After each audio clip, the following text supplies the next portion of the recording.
integrating Stripe with ClickFunnels is pretty easy thing to do. Today I'm going to teach you how you guys can integrate Stripe with ClickFunnels. So for that you have to be at your browser, and at your browser you need to search for Zapier. So if I search for Zapier, as you know, Zapier is an automation tool that lets you connect two or more websites or two or more services that you can use together. Now here in this section you just have to go to this create a Zap option, and in the Zap option it will just take me to the Zap editor or Zapier editor. Now here you just have to click on this advanced settings, and now here you would be able to see these options. Now at the first you just have to create an event chart that will automatically generated by AI in Zapier. So suppose in the first event I want Stripe, so I'm gonna search for Stripe, and it should be right here. Let me just find the Stripe. So I'm just gonna add Stripe at the first action,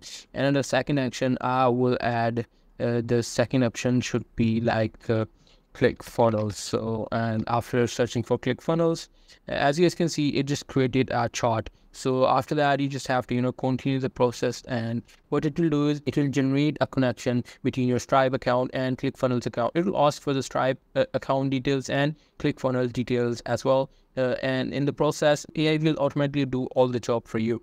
So that's pretty much it. That's how you guys can do it. Hope you guys find this super helpful.